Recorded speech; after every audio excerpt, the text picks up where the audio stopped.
Original character transformations have been massively changed in Dragon Ball Xenoverse 3 with a new feature called the Soul Change, but this may be the only way to play original characters in Xenoverse 3 to activate their powerful forms and turn the tide of battle.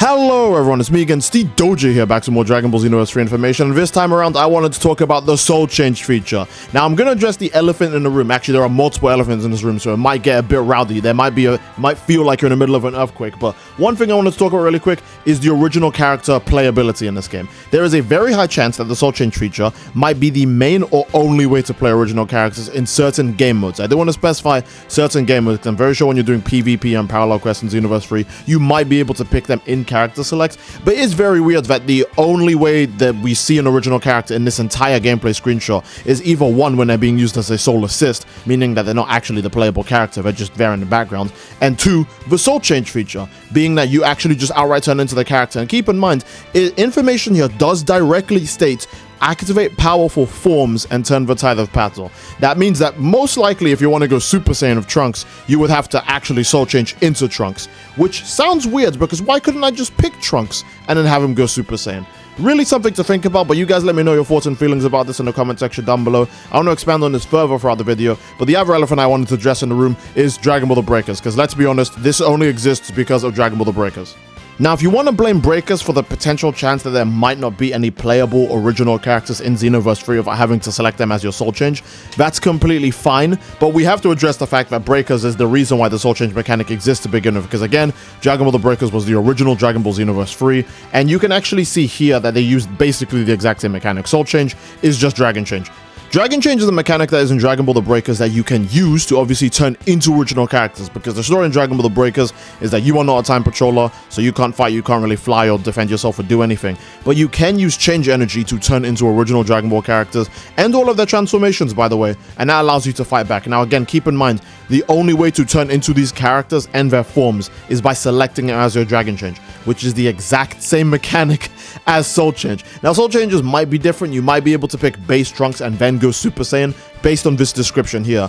In Dragon Ball The Breakers, you could only pick a Super Saiyan version of a character by outright picking the Super Saiyan version. You couldn't go base and then transform. A good example is that, again, if you guys played Breakers, you know that you could equip your base form as, like, I don't know, Trunks or Super Saiyan 4 Goku if you're feeling absolutely insane, and then your stage 2 transformation could just be some weird thing like Super Saiyan Vegeta, and then your stage 3 transformation could just be like base Kid Gohan. Like, it was a really, really weird mechanic overall, but that might be the same thing that Dragon Ball Xenoverse 3 is going with, that you have to turn into these forms separately by selecting them as your Soul Change, or most likely you pick the base form of these characters, then you ascend later. I don't think they'll do the latter, because the latter kind of just ruins a lot of original character gameplay if you just skip straight to the transformation rather than picking them as they are, because again, that's one of the many cool aspects of a Dragon Ball game, that you can pick these characters and turn them into the forms that they actually do have and control in the series. It'd be really, really lame if you only could just pick the transformed version. That's another reason why people have a lot of issues with the way Xenoverse 1 and 2's roster is like, because if you want to pick Super Saiyan God Goku, you can't just pick Goku then turn him Super Saiyan God. If you want to pick Blue Goku, you can't just pick God Goku then turn him into Super Saiyan Blue. Even if you want to pick a character like Gogeta, you can't just pick DBS Gogeta then turn him Super Saiyan Blue. You have to be Blue Gogeta off rip, and when you're Blue Gogeta, you can't be SSJ Gogeta or base Gogeta, which really, really sucks. I don't think they'll want to do that. That just sounds like a really easy thing to avoid right now, especially with games like Dragon Ball Sparking Zero out, basically kind of showing how much people love being able to actually turn into all of the characters' forms. So I don't think Xenoverse will take this risk. I did want to bring up the idea, though, that you might only be able to use Soul Change the exact same way it is in Dragon Ball The Breakers, where you have to skip straight to the transformation. Additionally, though, I do want to state that the Soul Change feature could entirely, again, just like the battle style feature, might be tied to the mental system overall. I do want to point out that it is called Soul, and the only other thing we have in the game is just the Soul Assist, and the closest we've ever had to that is, again, the Super Soul mechanic or the Z Soul mechanic, or again, the Z Assist mechanic, just like with the Soul Assist. So there's a good chance that, again, based on the mental that you have equipped, that might be the only character who can show up for your Soul Assists, because when you used Ultimate Attacks in Xenoverse 1, there was a percentage chance that your mentor could come in and assist you with the ultimate attack as well. And that might be entirely what picks the Soul Change feature, because remember, in both Xenoverse 1 and 2, when you get on low health in parallel quests, your mentor will actually show up and help you in the quest to make it easier. They become an extra fighter in the quest, and they do actually help you. I'm not saying that the Soul Change feature is what that is, but these are all like both of these features previously, where a character would come in and help you, were tied to your mentorship.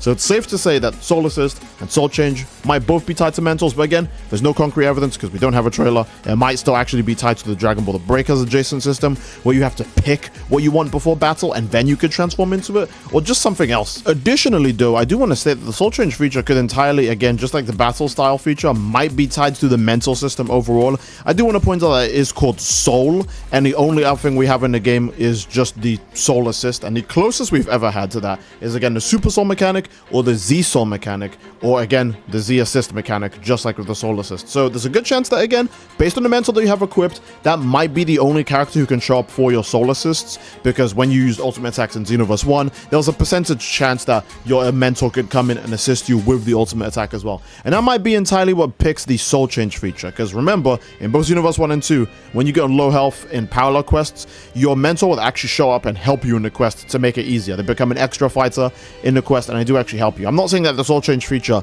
is what that is, but these are all, like, both of these features previously, where a character would come in and help you, were tied to your mentorship. So it's safe to say that Soul Assist and Soul Change might both be tied to mentors, but again, there's no concrete evidence because we don't have a trailer. It might still actually be tied to the Dragon Ball The Breakers adjacent system, where you have to pick what you want before battle and then you could transform into it, or just something else. Now, the other point I do want to address is that original characters obviously are playable in Dragon Ball Xenoverse 3. Now, people are going to be like, well, if that's the case, why do they have to specifically show them in the Soul Change feature? Because if they were playable, then why would we be able to just steal their battle styles 100% one-to-one and also just turn into them with Soul Change feature in post? Well, I believe original characters in Dragon Ball Xenoverse 3 are actually still playable for two major reasons. And the first major reason is that, one, that it's a Dragon Ball game. You're going to be able to play the Dragon Ball characters, obviously. And two, this page specifically kind of does already tease the fact that a lot of these characters have to be playable, because a lot of these animations outright are just them doing them, especially with stuff like the Soul Assist and the Awakening skill I want to point out the most. Awakening skills pose is taken directly, obviously, from Goku. Now, I want to specify, not every character that goes Super Saiyan is going to do the Namek Super Saiyan pose, but that animation is obviously ripped from when Goku himself does this transformation, because he's going to have the Super Saiyan Awoken skill, and the SSJ1 part of his Awoken skill will always do this animation. And obviously it'll change with SSJ 2 and 3, but that I'm not making the Awakening skill video yet. We're talking about Soul Change. I just want to use the fact that the Awakening skill animation is obviously a very good indicator that the original characters themselves have to still be playable, otherwise it'd be really weird to just have these transformation animation presets. I think just like Dragon Ball The Breakers, and well, less exactly like Breakers, but more so inspired by Breakers, that Soul Change is actually a combat-based mechanic in this game. It's not gonna be, oh, this is the only way to play Goku and Vegeta and Trunks and Beast Gohan and all your favorite characters. It's gonna more so be, oh, I'm getting pushed to the edge, let me use this transformation. I think a really good example of that is stuff like Turn the Tide of Battle. It might basically be like, let's just call it a last second assist, kind of like how with the Soul Assist you can call allies in to assist you with your attacks. This time around with the Soul Change, you would be able to manifest the ally to assist with overall combat, which is basically just, hey, I'm kind of getting pushed, let me just use the Soul Change feature because maybe it gives like a whole bunch of health. Maybe it's like, I don't know, the cooler limit burst. Again, with the translation for a lot of these things is pretty weird, but I do think Soul Change would feature more like an ideal or proper limit burst, where you use this feature as like a last second fighting win thing to give yourself, you know, suddenly a super strong ability, right? Again, just like Soul Change, it's most likely its own separate button press and its own independent animation and mechanic. It's not going to replace any like super attacks, ultimate attack slots, or transformation slots. It's probably just its own independent button. I think a really good example of that, the fact that both mechanics are called Soul, makes me do actually fully believe that these are just ways to kind of link yourself to an original character that maybe is a part of your battle style or just parts of the Soul feature, because again, probably a different kind of character select menu and skill select menus where you'll have your Soul Assists and your Soul Changes. Again, these might replace Super Souls. I have zero idea, because with Super Souls, they do reference the characters the Super Souls do come from. And it's always a character's quote, so maybe your Super Soul now kind of depends on who your Soul Changes. I have no idea. It might be a really interesting way to have people base their Soul Changes around whichever Super Soul they pick. So even if they pick a broken Super Soul, it might not be linked to a character that's as crazy, and vice versa. So I do believe that both of these mechanics will be tied to two separate ways to actually call your, soul into help and give you an assist in battle. Because again, most likely the mechanic is entirely inspired by Dragon Ball The Breakers. It might just be a last second buff that lets you just fight for a tiny bit longer, like a limit burst or like a, survive death Super Soul, where you can just fight for a few extra seconds as a different character in a different form, just to see how well you can do. Or it could even be a unique way to have a moveset that's entirely like, I don't know, if you want to have your moveset be entirely made of like SSJ4 Gogeta attacks and like Gamma 1 attacks, and then you're like, oh man, it would really help right now if in my stamina break combo I could have access to Warp Kamehameha, and you just soul change into like, you know, any Goku and just perform Warp Kamehameha whenever you need to. It's a really nice way to just have variety in a moveset overall, but again, we do need the gameplay trailer to get a full idea as to what this is. But I'm going to go with the safest option. It's most likely a buff feature similar to Dragon Ball The Breakers, in which you can quickly transform into another character and exercise their moves and abilities and their stat differences in battle, and then obviously, you know, you can turn this off whenever you need to, or you can call it off, or maybe it has a limited timer in which it'll naturally end on its own. Again, just like Dragon Ball The Breakers. That's the safest way to assume that this mechanic works for now, and that no original characters are being replaced, because it'd be kind of insane to fully replace original characters unless the custom character like ability was going like absolutely nonsense. Like, it's gonna go even further beyond than like any MMORPG that's like ever existed. But yeah, very high chance that this mechanic is easily tied to the way Super Souls work. I don't imagine they'll change the name of Super Souls. In Z, like in Xenoverse 1, they got changed from Z Souls to Super Soul. That makes sense, but that's because it stopped being a Dragon Ball Z game and started being a Dragon Ball Super game.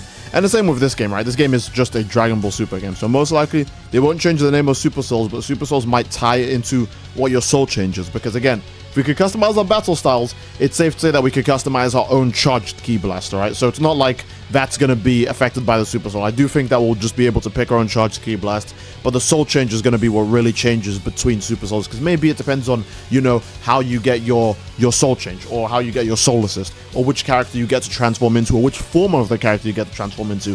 A good example is if a quote is from Super Saiyan Blue Goku, your soul change might just always be Super Saiyan Blue Goku, and not base Goku, SSJ1, 3, 4, God, etc. And honestly, I think that is a solid place to end the video, lad. There's so much to see when it comes to Dragon Ball Xenoverse 3, but we just have to wait until the next trailer comes out, and oh my goodness, bro, I don't even know if we have any correct dates when that might come out. I think maybe San Diego Comic-Con, or just Comic-Con in general, or Anime Expo. There's a chance that we might see something about Xenoverse 3 in there, or we'll just have to wait for them to drop a trailer on a random like Tuesday or Thursday or something. Who knows, man? But without further ado, I think that's a pretty solid place to end the video, guys. I do hope you guys enjoyed the video, and if you didn't, obviously, again, please leave a like on the video, don't forget to subscribe as it greatly supports the channel, and leave a comment down below as to what you'd like to see next, fellas. I do love you all, I hope you enjoyed, and I'll see you all next time. Take care, and peace, bye bye.